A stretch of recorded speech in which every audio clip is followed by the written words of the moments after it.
الحمد لله وكفى وسلام على عباده الذين اصطفى أما بعد فأعوذ بالله من الشيطان الرجيم بسم الله الرحمن الرحيم يا أيها الذين آمنوا اجتنبوا كثيرا من الظن إن بعض الظن إثم۔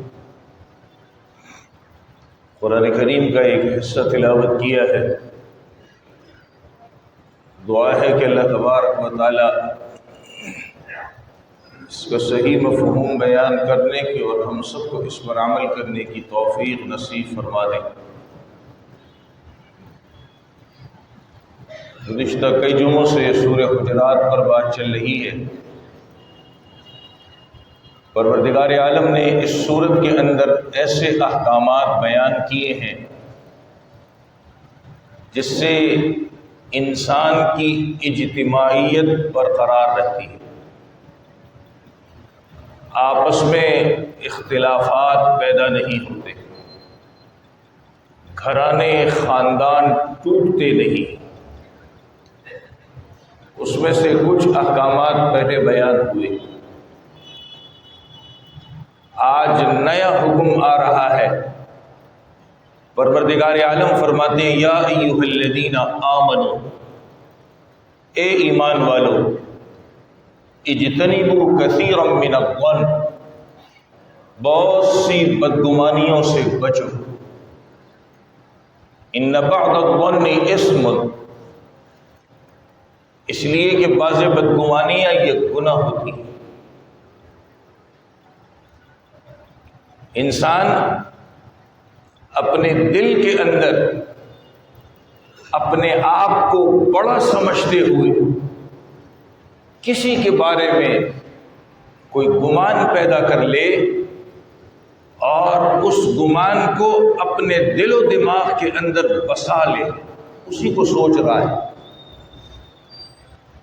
اسی کو سوچ رہا ہے، اور طرح طرح کے خیالات اب پیدا ہو رہے ہیں جس سے اس کے بارے میں دل میں غلط باتیں اور اس کی شخصیت کو غلط سمجھنا، یہ بدگمانی۔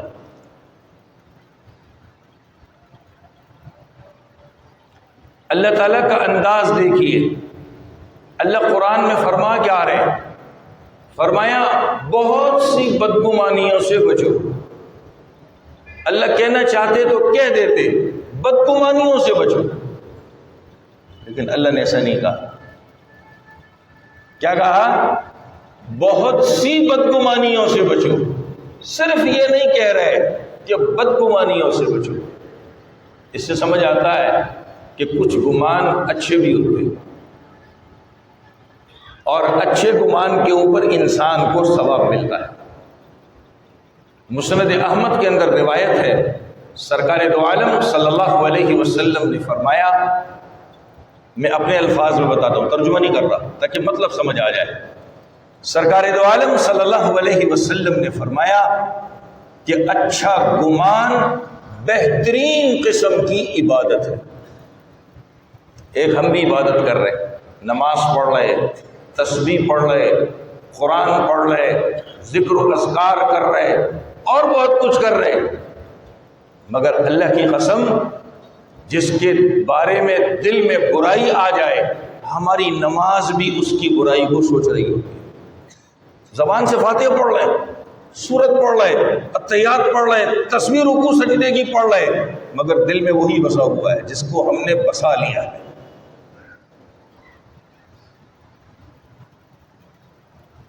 اس لیے اسلام نے ایسا اصول ہمیں بتا دیا کہ اس کے بارے میں تم اچھا گمان رکھو۔ تو میں اپنی طرف سے کہہ رہا ہوں، یہ جو ہم نماز پڑھ رہے اور کسی کی برائی سوچ رہے، کسی کو برا سمجھ رہے، کسی کے بارے میں اچھا گمان رکھ لینا، یہ اس نماز سے اچھی عبادت ہے۔ شاید نبی یہ سمجھانا چاہ رہے ہیں، جو میرے کو سمجھ میں آ رہا ہے، میں اپنی بات کر رہا ہوں۔ نبی نے تو اتنا فرمایا کہ کسی کے بارے میں اچھا گمان رکھنا بہترین عبادت ہے۔ یہ حدیث ہے، یہ حدیث ہے۔ اچھا گمان یہ بہترین عبادت ہے. خیر الظن من حسن العبادہ. اچھا گمان بہترین عبادت میں سے. میں نے اس کو اپنے الفاظ میں کہا اور اپنی سوچ کو بیان کیا کہ ہماری جو نماز ہے کسی کے بارے میں بیوی ہے، بچے ہیں، بھائی ہیں، ماں باپ ہیں، دوست ہیں، تعلق والے، بس کوئی بات لگ گئی اب اسی کی ٹو میں لگے آگے جا رہے ہیں، تو ہماری نماز بھی اسی میں جا رہی ہے. ہمارا ذکر و اذکار تسبیح بظاہر گھما رہے ہیں مگر سوچ اسی کو رہے ہیں، تو اس عبادت کا کیا فائدہ ہے؟ ایک بات یاد رکھیے، نبی کو اس امت کے بارے میں اللہ نے پہلے بتا دیا. تفسیر ابن کثیر کے اندر ایک روایت لکھی ہے، رسول کریم صلی اللہ علیہ وسلم نے فرمایا 3 باتیں ایسی ہیں جو میری امت کے اندر ہمیشہ رہیں گی. 3 باتیں ایسی ہیں جو میری امت کے اندر ہمیشہ رہیں گی. اور آپ نے فرمایا ایک حسد ہے جس کو جیلس کہتے ہیں، جلنا. اس کے پاس پیسہ زیادہ آ گیا، اس کا بزنس بڑھ گیا، اس کے پاس یہ آ گیا، حسد. دوسرا بدفعلی، کبھی ایک عامل کے پاس بیٹھے ہیں، کبھی دوسرے عامل کے پاس بیٹھے ہیں. ارے آج میں گھر سے نکلا کوا میرے سامنے سے چلا گیا، کالی بلی چلی گئی، تو خود بھی تو کالا ہے اندر سے، کبھی آئینہ دیکھا نہ، آج اس منحوس کی شکل میں نے دیکھ لی، دماغ میں پکا رہے. اور تیسری چیز فرمایا بدگمانی. یہ 3 چیزیں میری امت کے اندر ہمیشہ رہیں گی، یہ نبی نے فرمایا. صحابی مجلس میں بیٹھے تھے، پوچھے یا رسول اللہ صلی اللہ علیہ وسلم ان کا علاج کیا ہے؟ صحابہ بھی تو ہماری طرح انسان تھے نا، کا علاج کیا ہے؟ نبی نے فرمایا جب تیرے دل کے اندر حسد پیدا ہو جائے کسی کے بارے میں تو اللہ سے استغفار کر، معافی مانگ.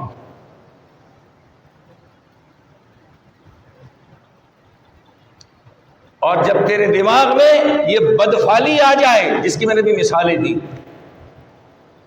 کہا اس کے پیچھے مت پڑ، اپنا کام کرتا رہے. ہمیں فوراً بابے یاد آتے.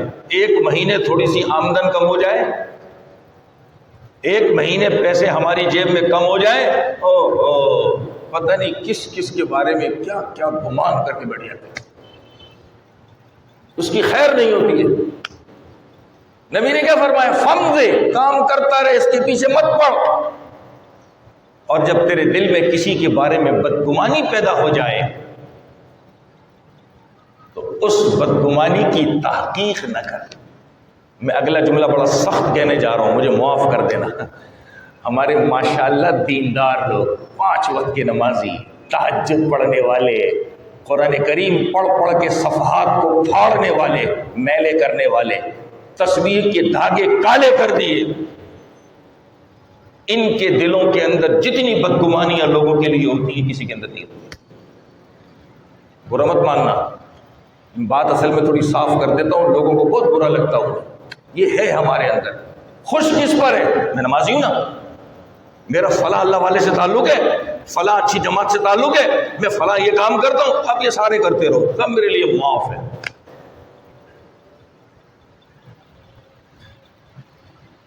ہم خود اپنے دین کے ٹھیکیدار بنے ہوئے، اپنے دماغ سے سوچتے ہیں ساری باتوں کو.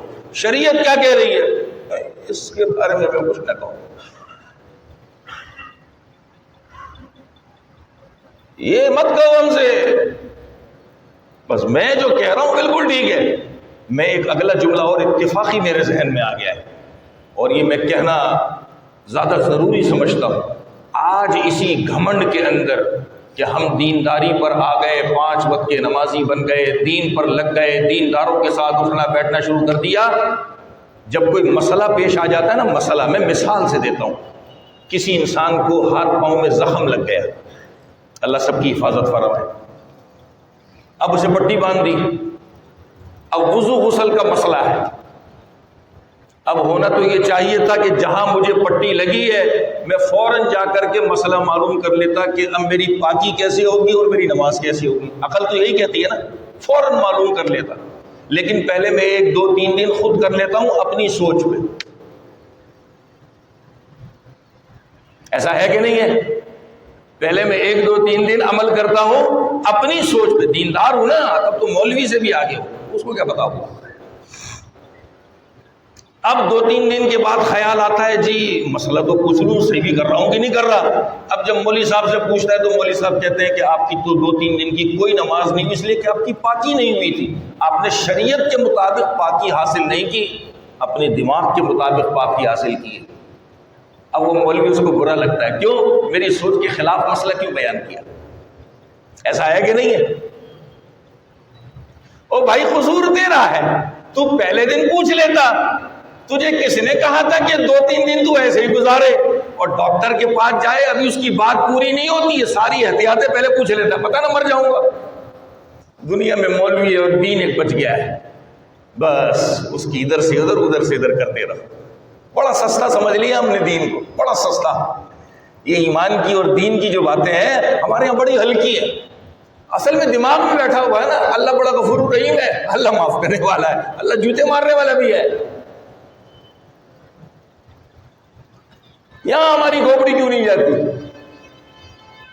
آج لوگوں کو یہ بات بھی بری لگتی ہے کہ میری سوچ کے خلاف مسئلہ کیوں بیان کیا, میری سوچ کے خلاف مسئلہ کیوں بیان کیا. اب اندر ہی اندر اللہ پکا رہے, یہ بدگمانی ہے ساری. اتفاق سے کسی کے یہاں چلے گئے, یا ہم جمعے میں آتے ہیں بیانات سنتے ہیں اور کسی کے یہاں سنتے ہیں, میرے اندر ایک برائی ہے, بد فعلی ہے, گناہ ہے, اسی پر بیان ہو گیا. اب دل میں سوچ رہا ہوں مولوی صاحب کو میرے بارے میں پتہ چل گیا, آج سارا بیان میرے اوپر ہی تھا. مولوی صاحب کوئی عالم الغیب تھوڑی ہے, وہ ایک جنرل بات کر رہا تھا, اس نے کر دی. اگر وہ تیرے اوپر فٹ ہو رہی ہے, عقل مندی یہ ہے کہ میں اس برائی کو چھوڑ دوں, نہ یہ کہ اپنے دماغ کے اندر پکانا شروع کر دوں کہ آج تو سارا بیان میرے خلاف کیا ہے. لوگ اس میں بھی ناراض ہوتے. آج ہمارا طریقہ, ہماری سوچ ایسی بن چکی ہے. اردو میں ایک مثال دیتے ہیں نا, میٹھا میٹھا ہپ ہپ, کڑوا کڑوا تھو تھو. بس آج ہماری سوچ یہ ہے, ہمارے حق میں ساری باتیں کیا کرو, بس ہماری سوچ کے خلاف نہیں ہونے چاہیے. اب یہاں بدگمانی کی ایک چرخی چلانا شروع کر دیتے ہم لوگ. ایک بات یاد رکھیے, ہم انسان ہیں, کمزور ہیں. کسی کو دیکھا, کسی کے بارے میں سنا تو دل کے اندر خیال آتا ہے. ہمیں نماز میں آتے ہیں خیالات, اللہ کے سامنے کھڑے ہو کر کے آتے ہیں خیالات. یہ ہماری کمزوری ہے کہ پروردگار کے جلال کا خوف ہم کو نہیں ہے, ورنہ ہماری سوچ ادھر ادھر بھٹکتی نہیں کبھی بھی. امام حسن رضی اللہ تعالی عنہ اذان سنتے تھے کانپنا شروع کر دیتے تھے. ہم تو نماز میں کھڑے ہو کر کے خارش کر رہے ہوتے, کھجا رہے ہوتے, ہاتھ ادھر ادھر چھلا رہے ہوتے, وہ اذان سنتے تھے کانپنا شروع ہو جاتے تھے. کسی نے پوچھا کیا بات ہے, کہا کس ہستی کے سامنے جا کے کھڑا ہوا. ہمیں کہاں ہوش ہے, کچھ ہوش نہیں. ہم نے نماز بھی ٹالنے والی پڑھنا شروع کر دی. شکر ہے چلے یہ بھی تو پڑھ رہے ہیں, پڑھ تو رہے ہیں. تو عرض یہ کر رہا تھا کہ جب سنتے دیکھتے ہمارے دل میں خیال آ جاتا ہے, یار یہ اس نے ایسا کیوں کیا, یہ کیا مسئلہ ہے. یا سنا تو سننے کے بعد دل کے اندر ایک خیال آ جاتا ہے, اچھا اس کے بارے میں یہ میں نے سنا. اس خیال کے آنے کے بعد اپنی توجہ دوسری طرف کر لیں تو گناہ سے بچ جائیں گے. اس سے ہم بچ نہیں سکتے. بھائی میں ایک مثال دے رہا ہوں. ایک اللہ والا نیک آدمی ہے, وہ کسی غلط جگہ کے سامنے سے گزرے, میری نظر اس کے اوپر پڑ گئی تو میرے دل میں یہ خیال آیا کہ یہ گندی جگہ کے, غلط جگہ کے سامنے سے گزر رہا ہے, تو اس میں مبتلا تو نہیں ہے. یہ خیال آ گیا, لیکن آنے کے بعد میں نے اس کو جھٹک دیا, نہیں, تو میں گناہ سے بچ گیا. بھائی چنگاری کپڑے پہ آ گئی, فوراً ہٹا دو, ورنہ کیا بن جائے گی؟ آگ بڑھ کے جائے گی. ایسا ہی ہوتا ہے نا. اب میں نے اس کو سوچنا شروع کر دیا، یار اس جگہ کے سامنے سے گیا کیوں، اس کا کیا کام ہے؟ مثال لے لو، مولوی سینما کے سامنے سے جا رہا ہے، اب تو سمجھ آ جائے گی بات. تو ٹک کر کے میرے دماغ میں یہ خیال آیا کہ یہ فلم دیکھ کے جا رہا ہے یہاں سے. خیال آئے گا، کمزور لوگ ہیں ہم لوگ، ہم کمزور ہیں. لیکن آنے کے بعد اس کو جھٹک دیا کہ بھائی گزر رہا ہے، تو گناہ سے بچ گئے. لیکن تھوڑا آگے چلے گئے، نہیں کچھ دال میں کالا ہے، آج لگتا ہے مولوی صاحب جو ہے یہ فلاں سے فلاں کا، فلاں سے فلاں ٹائم کا شو دیکھ کے نکل لیں، اس پر بھی گناہ ہے. یہ پہلی سیڑھی ہے گناہ کی. اس سے بڑھ کر کیا ہے؟ میں نے اس کے اوپر یقین کر لیا، اور یقین کرنے کے بعد دوسرے کو بتا بھی دیا، مولوی صاحب فلاں سینما کے سامنے سے فلاں ٹائم کا شو دیکھ کر جا رہے تھے. یہ بڑا گناہ ہے. پہلا چھوٹا گناہ ہے اور یہ بڑا گناہ ہے تو دونوں ہی گناہ. اور جو گناہ کی صورت نہیں تھی میں نے پہلے بتا دی. جہاں خیال آئے جھٹک دو اس کو. اسی لیے تو نبی نے فرمایا، تفسیر ابن کثیر کی میں نے روایت سنائی، صحابی نے جب سوال کیا تو کیا فرمایا کہ جب بدگمانی تیرے اندر پیدا ہو جائے اس کی تحقیق نہ کر. تحقیق کیا ہے؟ اپنے دماغ سے سوچ رہا ہے واقعی اس نے فلم دیکھی ہے کہ مولوی صاحب نے، جبھی تو سینما کے سامنے سے گزرا ہے اور ٹائم بھی وہی ہے جو شو کے ختم ہونے کا ہے. پکار یہ گناہ ہے. یہاں پکڑ ہے اللہ کی طرف سے، لیکن تھوڑی کم پکڑ ہے، یہ چھوٹے درجے کا گناہ ہے. اللہ کیا تو گناہ سارے گناہ ہیں، لیکن ہم انسانوں کو سمجھانے کے لیے چھوٹے بڑے گناہ کی تمیز کی. نافرمانی تو نافرمانی ہوتی ہے نا، چھوٹی بات پہ کرے یا بڑی بات پہ کرے وہ نافرمانی ہوتی ہے. لیکن جب دل کے اندر پکا یقین ہو گیا، لوگوں سے کہنا شروع کر دیا، یہ بڑا گناہ ہے. ہمارے یہاں یہی معاملات.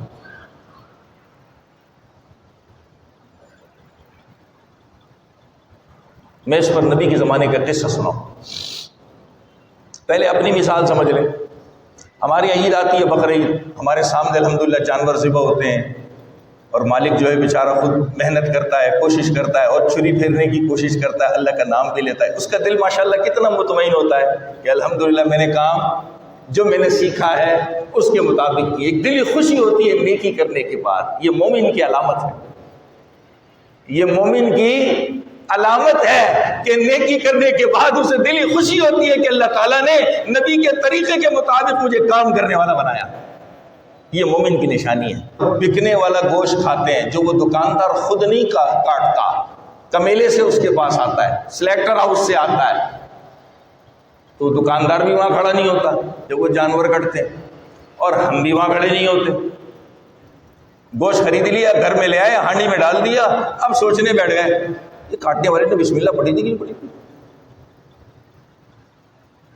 ایسا ہوتا ہے کہ نہیں ہوتا؟ یہ کاٹنے والے نے بسم اللہ پڑھی تھی کہ نہیں پڑھی تھی؟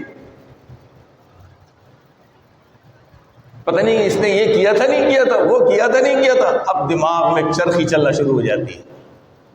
ایسا ہی ایک قصہ نبی کریم صلی اللہ علیہ وسلم کے زمانے میں پیش آیا. بی بی عائشہ رضی اللہ تعالی عنہا اس کو بیان کرتی ہیں. کہا یہ بدو لوگ دیہات کے رہنے والے یہ جانور وغیرہ کاٹ کر لے آتے ہیں، ہمیں نہیں معلوم کہ یہ کاٹتے وقت ذبح کرتے وقت بسم اللہ پڑھتے کہ نہیں پڑھتے، کیا ہم اس گوشت کو کھا لیں؟ نبی علیہ السلام نے فرمایا بسم اللہ پڑھو اور کھا لو.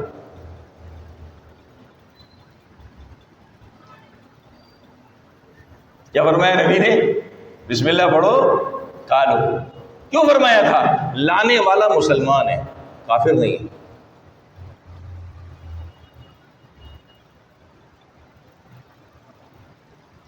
لانے والا مسلمان ہے، کافر نہیں ہے. ہمارے یہاں ان باتوں سے بہت ساری صورتیں ہمارے یہاں پیدا ہوتی ہیں. میں جملہ سخت کہہ رہا ہوں، معاف کر دینا مجھے. ویسے حرام کھاتے رہتے ہیں، ظلم کر کے سب کے مال ڈکارتے رہتے ہیں، کبھی مولوی صاحب سے پوچھنے نہیں جاتے، لیکن چھوٹی چھوٹی باتیں ایسے پوچھتے ہیں جیسے ہم بہت بڑے متقی اور پرہیزگار ہو گئے. مولوی صاحب ہم حج پہ گئے، وہاں سعودیہ میں نا فلاں قسم کی مرغی تھی، البیک کا ہم نے گوشت کھایا، وہ حلال تھا کہ حرام تھا؟ تو اپنی جگہ پہ اپنے ملک میں رہ کر کے لوگوں کے پیسے حرام کھا جاتا ہے، لوگوں پر ظلم کر کے ڈکار جاتا ہے، کبھی مولوی سے پوچھنے نہیں آتا، ابھی تیرے کو البیک کا گوشت کھا لیا، تیرے کو مولوی یاد آ گیا۔ یہ بتانے کا شوق ہوتا ہے کہ میں بڑا متقی نیک آدمی ہوں، یہ بتایا مت کرو۔ یہ بھی تو کبھی پوچھنے آؤ نا کہ فلاں پر میں نے ظلم کیا، اس کے اتنے پیسے کھا گیا، فلاں پر ظلم کیا، اس کا اتنا حق کھا گیا، یہ پوچھنے کیوں نہیں آتے؟ مطلب چور ہے، چور ہے۔ چوری والا مسئلہ کبھی پوچھنے نہیں آتے، اور ویسے ایسے نیک اور متقی بن جائیں گے، مولوی صاحب کا بھیجا کھا جائیں گے۔ وہ بھائی سعودیہ کیا کافر ملک ہے؟ تمہیں اپنے ملک پاکستان کے اندر جس کو اسلامی مملکت کہا جاتا ہے، یہاں کے بارے میں صحیح نہیں پتہ، تم سعودیہ کے بارے میں پوچھنے جا رہے ہو؟ اتنے اگر متقی ہو تو گوشت کے بغیر سبزیاں اور دالیں کیوں نہیں کھا لیتے؟ تو نہ مسئلہ پوچھنے کی ضرورت ہی پیچھے نہیں آئی۔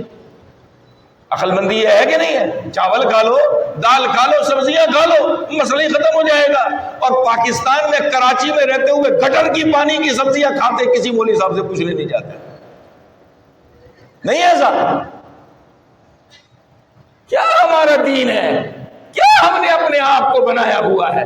دین کو مذاق بنا دیا ہے ہم لوگوں نے۔ یہ کچھ نہیں ہے سوائے اس کے کہ اگلے بندوں کے بارے میں اپنے دل کے اندر بدگمانیاں پیدا کر رہے ہیں، اور کچھ بھی نہیں۔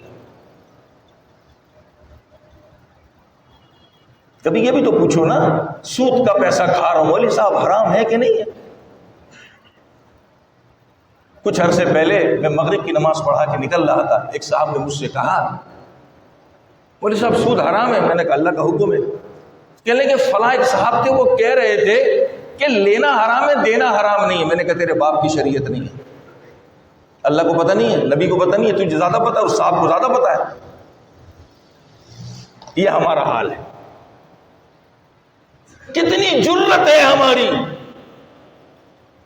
اور ایک نے مجھ سے کہا کہ قرآن میں تو ہے جب بہت زیادہ بڑھا چڑھا کر لوگے نا تب یہ حرام ہوتا ہے، تھوڑا لوگے تو نہیں ہوتا۔ ہاں، میں نے کہا اللہ کی بات کو تو بہت زیادہ سمجھ گیا، نبی نہیں سمجھے تھے، نبی نہیں سمجھے تھے، تو سمجھ گیا۔ یہ ہمارا حال ہے۔ ہم اپنے آپ کو بدلنے کے لیے تیار نہیں ہیں۔ خدا رہا یہ بدگمانیاں چھوڑ دیں، دل میں کسی کے بارے میں برائیاں پیدا نہ کریں، اچھائیاں پیدا کریں، اچھائیاں۔ بدگمانیوں سے ملتا کچھ بھی نہیں ہے سوائے اس کے کہ دشمنیاں ہم مول لیتے ہیں۔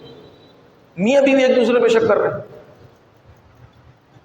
بدگمانیاں کر رہے ہیں، اچھا اس نے میرا حکم ڈال دیا، میں نے اس کو یہ کہا تھا، اس نے اس کو چھوڑ دیا، توڑ دیا۔ وہ یہ سوچتی ہے، یہ وہ سوچتا ہے۔ ماں باپ اولاد، بہن بھائی آپس میں، پڑوسی، رشتہ دار، کام کی ایک ساتھ جگہ کام کرنے والے، سب ایک دوسرے کے ٹو میں لگے پڑے۔ یہ بھی صاحب کے کمرے سے نکلا، میرے بارے میں کچھ کہہ کے نکلا ہوگا، یہاں تک کہ کوئی باتھ روم سے نکلے اس کے بارے میں بھی ہمارا گمان اچھا نہیں ہوتا۔ ایسا نہیں ہے؟ باتھ روم سے نکلے اس کے بارے میں بھی ہمارا گمان اچھا نہیں ہوتا۔ کیا ہم نے اپنا حال بنا لیا؟ قرآن کیا کہتا ہے اسی آیت میں جو میں نے خطبے میں پڑھی ہے؟ کہا کثیرا من الظن ان بعض الظن اثم، یہ گناہ ہے، یہ قرآن کا فیصلہ ہے۔ اچھا ایک بات اور سن لیں، ہمارا ایک مزاج بن گیا ہے، ارے یار کوئی چھوٹا گناہ ہوگا، کیا ہوگا؟ کوئی چھوٹا سا گناہ ہوگا۔ اس پر مجھے اتفاقی یاد آیا، تفسیر قرطبی کے اندر ایک حدیث لکھی ہے، رسول کریم صلی اللہ علیہ وسلم نے فرمایا اللہ تعالیٰ نے حرام کر دیا ہے کسی دوسرے مسلمان کی جان، مال، عزت اور آبرو، اور چوتھی بات فرمائی اس کے بارے میں بدگمانی کرنا۔ اب سمجھ جائیے چھوٹا گناہ نہیں ہے، حرام ہے، حرام۔ یہ تفسیر قرطبی کے اندر یہ حدیث لکھی ہوئی ہے۔ اللہ نے کیا حرام کیا؟ جان، مال، عزت، آبرو اور اس کے بارے میں بدگمانی پیدا کرنا، یہ حرام کیا ہے، حرام۔ یہ کوئی چھوٹا موٹا گناہ نہیں ہے، بہت بڑا گناہ ہے۔ قرآن کہتا ہے اثم، یہ گناہ ہے۔ حدیث کیا کہتی ہے؟ رسول کریم صلی اللہ علیہ وسلم نے فرمایا کہ بدگمانی کسی کے بارے میں پیدا کرنا، اپنے دل کے اندر ان خیالات کو لا کر بٹھانا، پکانا، یہ بدترین قسم کا جھوٹ ہے۔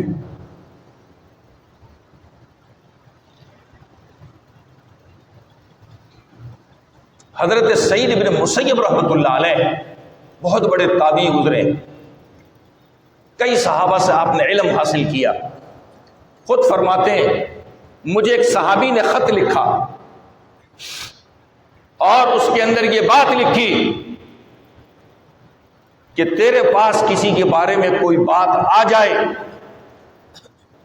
اس وقت تک میں اپنے الفاظ میں کہہ دوں، اپنے الفاظ میں، اس وقت تک اپنے دماغ کے اندر منفی پروپیگنڈا لے کر نہ آنا، منفی سوچ لے کر نہ آنا، انتظار کرنا، شاید اس کے بعد کوئی اچھائی اس کی طرف سے تیرے پاس آ جائے۔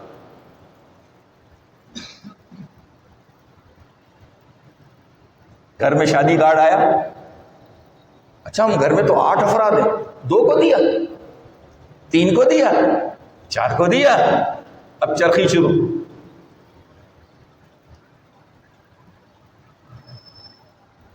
ہم یہ نہیں سوچتے، خاندان میں سب کو بلایا، مجھے نہیں بلایا، ارے میرے ساتھ دشمنی ہے، تو یہ کیوں نہیں سوچتے کہ بیچارہ بھول گیا ہوگا؟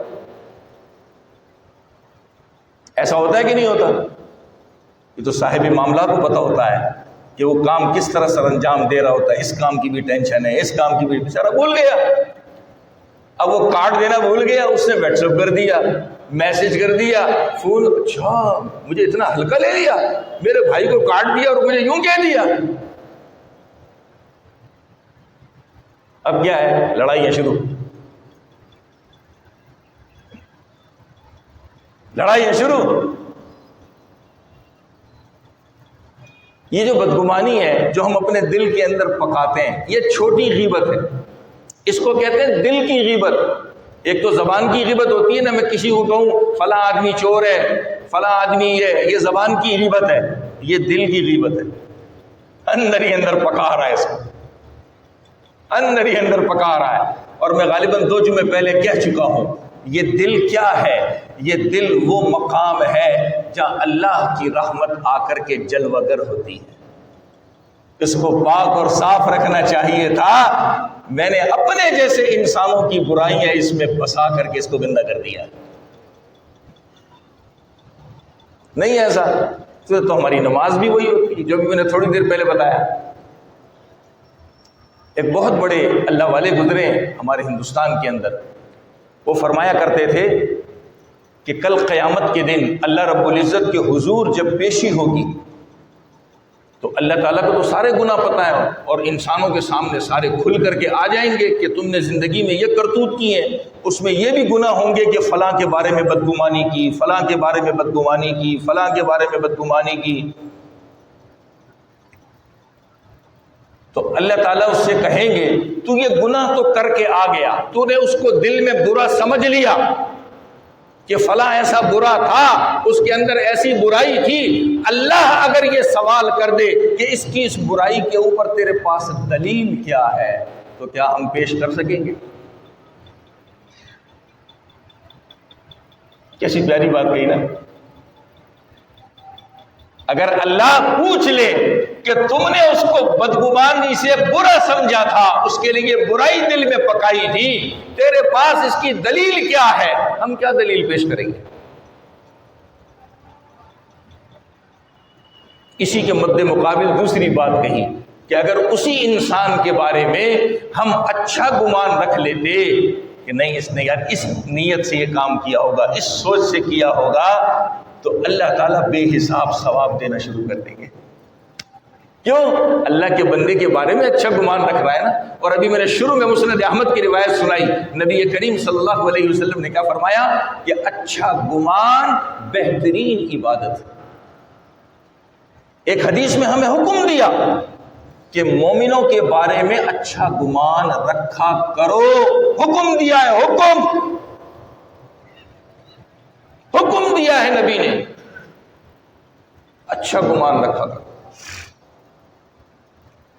حضرت امام شافعی رحمۃ اللہ علیہ وقت کے بہت بڑے امام، آج مسلک شافعی پر بہت سارے عمل کرنے والے دنیا میں موجود ہیں۔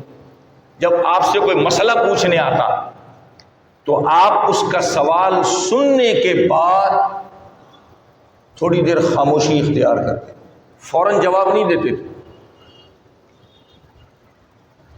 فوراً جواب نہیں دیتے تھے۔ کسی نے ایک مرتبہ پوچھ لیا، حضرت کیا بات ہے، آپ سے کوئی سوال کرنے کے لیے آتا ہے، آپ سوال سن کر کے اس کے سوال کا فوراً جواب نہیں دیتے، تھوڑا سا توقف کرتے ہیں، رکتے ہیں، پھر اس کے بعد اس کو جواب دیتے ہیں۔ حضرت امام شافعی رحمۃ اللہ علیہ نے فرمایا، میں یہ سوچتا ہوں کہ جو اس نے مجھ سے سوال کیا ہے، اس سوال میں اس کے لیے بہتری کیا ہے؟ کہیں ایسا تو نہیں کہ پوچھنے میں اس نے جلد بازی سے کام کر کے اپنے لیے غلط چیز کو جنم لے لیا؟ ایک شرعی دینی مسئلے کے بارے میں ان کی اتنی احتیاط تھی۔ ہم تو کسی کو دیکھ لیتے، سن لیتے، بس شروع اپنی طرف سے کہانیاں بنانا۔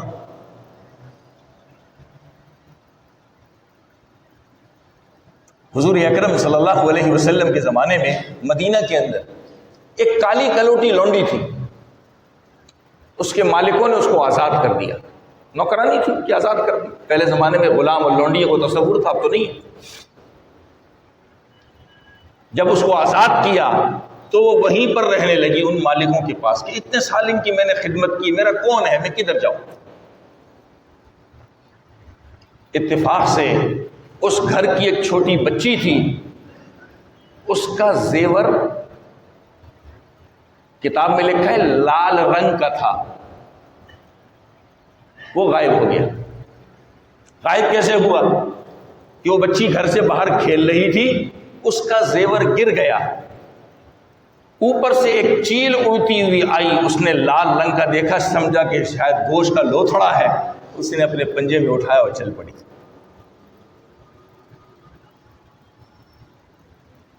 اب گھر کے اندر ایک شور، بچی کا ہار کدھر ہے؟ تفتیش شروع ہوئی۔ یہ کالی کلوٹی لونڈی کہتی ہے کہ ان کا شک میرے اوپر گزرا اور انہوں نے مجھے چیک کیا، اور ایک کس حد تک گزر گئے یہ سنیے، عجیب بات لکھی ہے کتاب میں۔ انہوں نے مجھے چیک کیا، ننگا کر دیا، جو جگہ دیکھنے کی نہیں ہوتی وہ تک دیکھ لی، یہاں تو نہیں چھپایا۔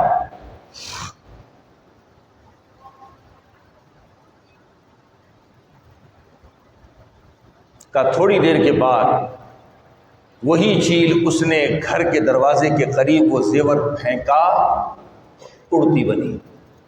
کہا میں نے اٹھایا اور جا کر کے دیا کہ یہ ہے، کہا یہ ہے، کہا یہ تو چیل ابھی پھینک کر گئی ہے۔ اس بات سے اس کا دل بھر گیا، یہ مالکوں کے پاس سے چل پڑی اور کہاں آئی؟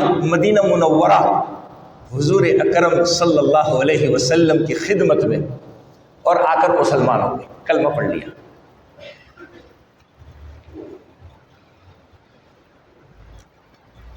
اب کوئی گھر بار تو تھا نہیں، کوئی لوگ بھی نہیں تھے، کس کے پاس جاتی؟ رسول کریم صلی اللہ علیہ وسلم نے مسجد کے قریب اس کے لیے خیمہ بنوایا اور اس سے کہا کہ تو یہاں رہا کر۔ بی بی عائشہ رضی اللہ تعالی عنہا فرماتی ہے کہ یہ لونڈی ہمارے گھروں میں آیا کرتی تھی، اور جب آتی تو ایک شعر پڑھا کرتی تھی، اکثر میں اس کی زبان سے سنتی تھی، اور اس شعر کے اندر یہ جو چیل ہار لے کر چلی گئی تھی اور بعد میں پھینک کر گئی تھی، اس کا تذکرہ تھا۔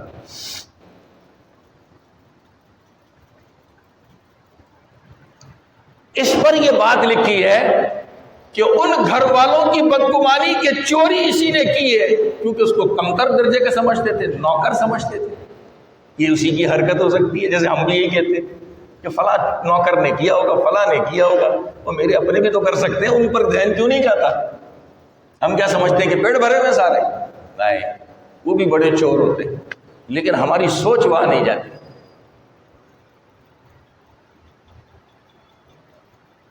تو اس پر یہ جملہ لکھا ہے کہ اس بدگمانی نے اس خاتون کو کہاں سے کہاں پہنچا دیا، کہاں سے کہاں پہنچا دیا۔ اور اس کے ساتھ حالت کیا کی، وہ شعر کے اندر بیان کیا کرتی تھی، جس کو میں نے بھی بیان کیا، اس کو کپڑے اتار دیے اس کے۔